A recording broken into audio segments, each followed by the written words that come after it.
passe du temps suspendu à une barre, mais de moins en moins, de manière à faire que ce soit à chaque fois des temps de plus en plus intenses. Et vu que c'est quand même très coûteux en énergie, il ne faut pas trop faire. Mais quand on fait, il faut être extrêmement conscient, vigilant et arriver à donner le maximum à ce moment-là. Du coup, l'autre chose que je fais dans ma vie, c'est, je dirais, des pratiques, des expériences, des choses qui m'aident à trouver cet état de vigilance et d'acuité, de manière à ce que quand je suis suspendue au-dessus du vide pendant un temps, j'en profite au maximum.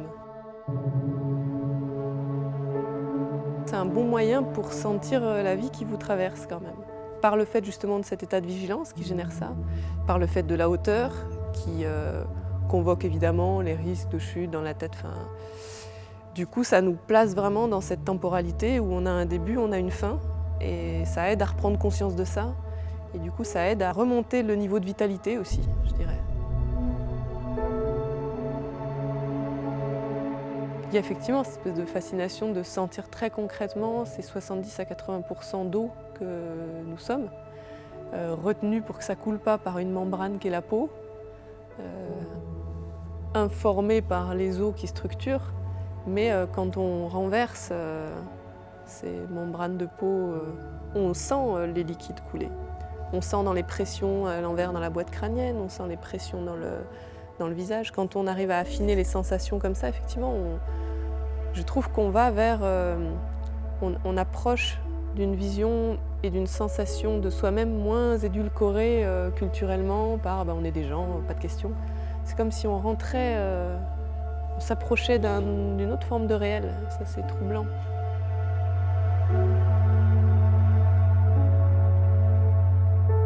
Le spectacle s'appelle Aléa. Ces aléas, c'est parce que dans cette pratique qui demande beaucoup d'exigences et qui du coup tend vers une maîtrise absolue, au plus on tend vers une maîtrise absolue, au plus on voit très bien tout ce qui nous échappe.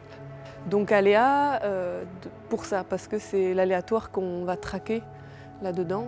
Et du coup, certaines petites choses aléatoires qui ont surgi dans des répétitions ont été attrapées et se sont du coup figées. En tout cas, il y a une possibilité de le reproduire.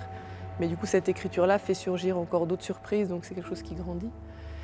Et ça se présente sous une forme, je dirais, de relais, de suspension, que je commence et que je termine, mais qui se partage en son cœur, en son sein, avec 5 autres comparses suspensives. C'est comme une espèce de champ d'expérimentation, ce spectacle, où on invite tout le monde à regarder avec nous ce que ça va produire ce soir-là, ces suspensions, cette liberté qu'on se donne dans ce cadre à la fois très rigoureux et très libre, finalement. Je vais quelque part, mais je dirais que j'ai très nettement une absence de vision de ce que je cherche. Par contre, je vois très clairement dans quelle direction je me dois d'aller. Et la direction que je continue à pousser, c'est une direction qui a pour cœur, pour axe principal, cette suspension croisée avec cette distance par rapport à la suspension, qui crée un espace pour que des choses adviennent, pour qu'on puisse y réfléchir, y rêver. Et ça dans un principe d'épluchage, de soustraction. C'est-à-dire que là, j'ai toujours l'impression à chaque fois de retirer encore plus que dans le spectacle précédent. Et là, pour le coup, je commence à être plus claire avec moi-même là-dessus. C'est-à-dire quand je vois la profusion d'événements, de sollicitations, d'objets, d'images, de paroles, d'informations, de tout ça, eh bien, je suis assez tranquille à me dire je retire tout et je trouve ça assez généreux d'offrir un moment de temps qu'on sent passer. Et puis après, quand le relais se prend avec les 5 suspensives, j'ai un grand plaisir à voir cette suspension qui s'ouvre dans sa diversité à travers 5 femmes qui